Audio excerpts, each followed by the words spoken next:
Assalamualaikum warahmatullahi wabarakatuh. Alhamdulillah wassalatu wassalamu ala Rasulillah. Kembali lagi dalam Ustaz Borak. Hashtag Ustaz Borak ada cerita di dalam channel Ustaz Media Official. Mudah-mudahan semuanya diberikan kesihatan yang baik, rezeki yang luas insya-Allah dan hari-hari yang penuh ceria. Insya-Allah hari ini kita akan membincangkan beberapa isu, iaitu yang pertama isu yang tular baru-baru ini berkaitan penceraian dan juga insya-Allah sedikit pesan-pesan krisis kewangan yang mana menjadi satu isu yang berat buat kita sebagai manusia lah. Baik, muslimin muslimat sekalian, penceraian yang mana kita lihat sekarang seperti sudah dinormalisasikan. Tambahan pula, seakan-akan semua orang nak beritahu hal privasi keluarga mereka dan kelemahan keluarga mereka di khalayak ramai. Ini muslimat kena ingat, perkara berkaitan penceraian sememangnya halal di sisi Allah, tapi Allah paling benci perkara itu. Menerusi sabda Nabi SAW, abghadul halal ila Allah Ta'ala at-talaq. Sesungguhnya perkara yang halal yang paling Allah marah dan paling Allah benci ialah talak, iaitu penceraian. Pasal apa? Kerana dia berkaitan dengan putusnya hubungan antara manusia. Sedangkan di dalam agama Islam dituntut kepada kita untuk menjaga hablum minallah dan hablum minan nas.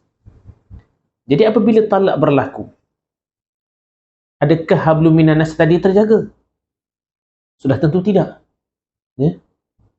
Dan saya berpandangan bahawa penceraian yang berlaku di kalangan anak seni khususnya dan juga pasangan-pasangan lain berpunca daripada mereka tidak mengetahui sebenarnya bagaimana proses ataupun tata cara sebenar sebelum berlakunya penceraian. Allah Subhanahu Wa Taala berfirman di dalam surah An-Nisa bermula dengan ayat Ar-rijalu qawwamuna 'alan nisa bima faddalallahu ba'dahum 'ala ba'din wa bima anfaqu min amwalihim. Fas-salihatu qanitatun hafizatun lil ghaibi bima hafizallah. واللاتي تخافون نشوزهن فعظوهن واهجروهن في المضاجع واضربوهن. Sadaqallahul azim. Allah Subhanahu wa taala berfirman, lelaki ini adalah pemimpin bagi kaum wanita disebabkan Allah Subhanahu wa taala telah melebihkan sedikit daripada kaum perempuan kepada kaum lelaki, yakni tanggungjawab mereka yang mana dari segi nafkah dan pembelanjaan hartanya kepada si isteri. Jikalau ini saya nak highlightkan ni, wallati takhafuna nushuzahunna fa'idhuhunna. Apabila berlakunya kenusyuzan oleh isteri kepada suaminya, maka tegurlah dahulu. Itu tata cara yang pertama. Tata cara yang pertama adalah kita menegur dan berbincang. Wa'idhuhunna. Yang kedua, wahjuruhunna fil madaji'.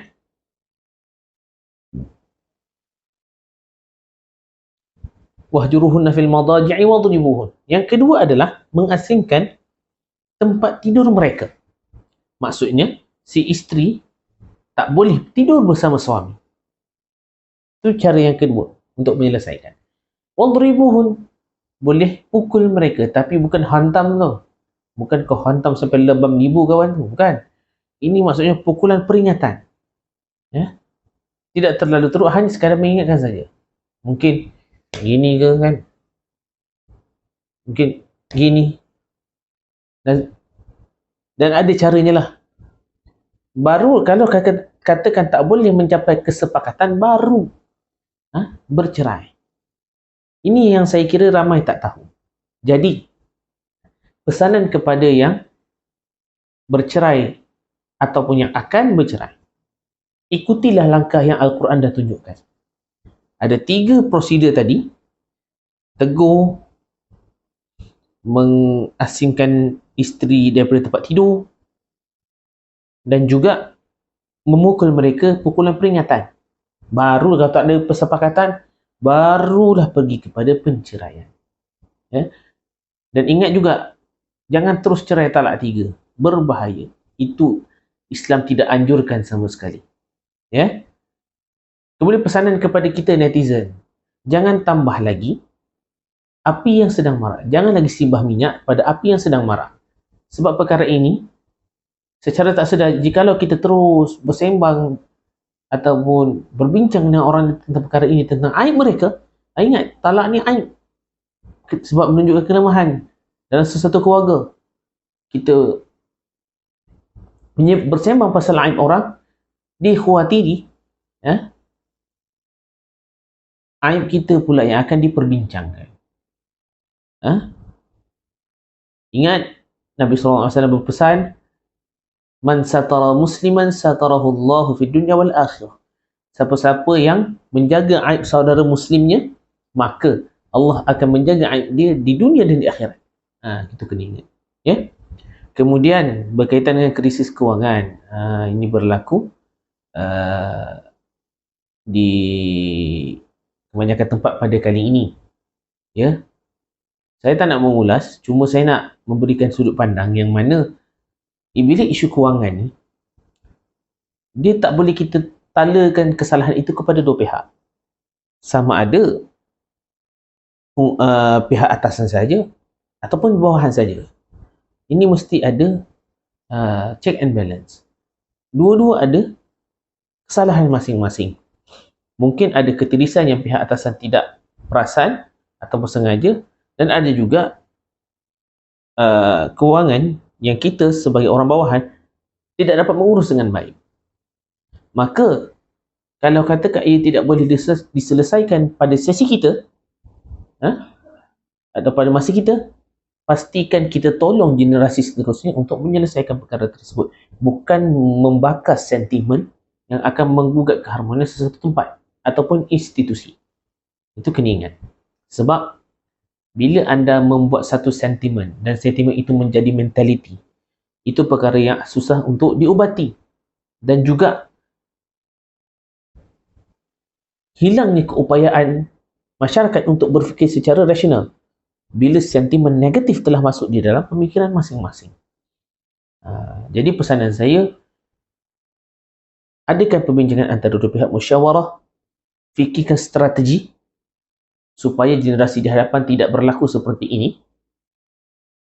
Elakkan sentimen negatif dan elakkan juga umpatan dalam kalangan kita supaya perkara ini boleh diselesaikan dengan harmoni dan dengan cara yang betul. Jangan sesekali kita keluar saluran. Ya? Islam mengajar kita supaya tidak berlaku zalim. Meletakkan sesuatu pada tempatnya. Tidak meletakkan sesuatu pada tempatnya. Kita mesti adil. Bincang pada tempatnya. Meluahkan sesuatu pada tempatnya. Melihat sesuatu situasi dengan sudut pandang yang betul. Jadi mudah-mudahan dengan sedikit sebanyak peringatan pada hari ini, mudah-mudahan memberikan sedikit